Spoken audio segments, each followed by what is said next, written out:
They certainly know how to put on a show, and it was sort of surreal yes. for me to be listening to it, because just down the hall from me is where all this is taking place. And after it was announced, there were some Brazilians running past us, jumping for joy, literally, sort of jumping up and down and dancing, and trying to tell everybody they could talk to with their phones and their Blackberries or whatever. Bottom line, I think, also, is to think about the pitch that we saw earlier today from Rio. They have a very charismatic leader.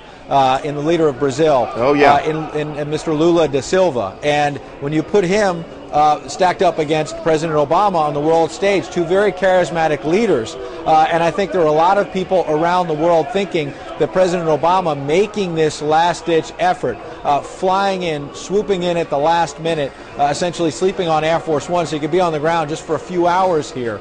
Many people around the world thought that would be such a big boost for Chicago. And seeing the contrast between the joy that Brazilians down the hall from me were shouting and cheering compared to the sort of shrieks of just sort of just shock. Right, sure. Just maybe an hour or so ago when Chicago was the first one to be knocked out. And I think it's important to point out the case that Rio was making.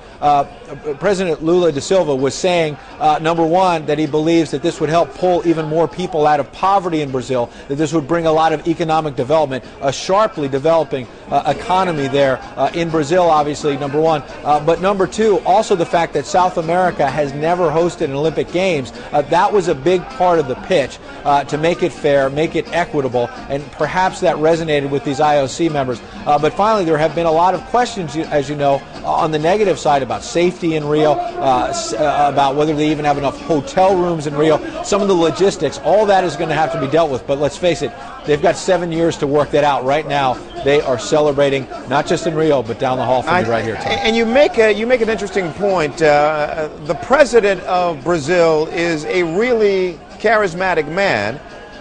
He and President Obama, by all accounts, have a really good relationship.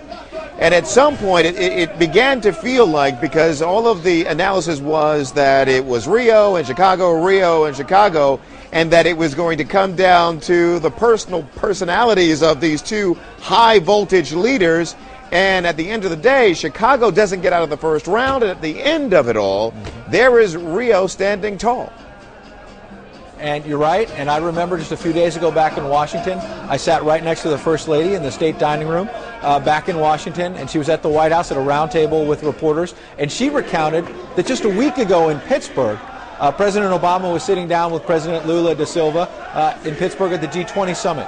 Mrs. Obama said that she sat down next to, at a dinner in Pittsburgh last Thursday night, just over a week ago, next to Mrs. Lula da Silva. Wow. And Mrs. Obama told us that she said to her, "I really adore you. I'm going to hug you now, but then I'm coming after you." And she said it with a smile, of course. But she was, you know, doing a little fun trash talking and saying, "Look, we're coming after you." And this was definitely a battle between the U.S. and Brazil.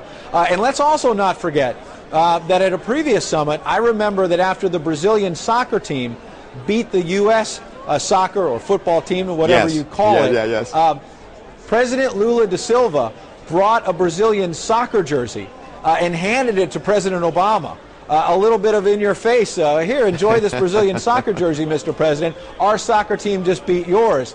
And now you think about what transpired last week in Pittsburgh and then what transpired today.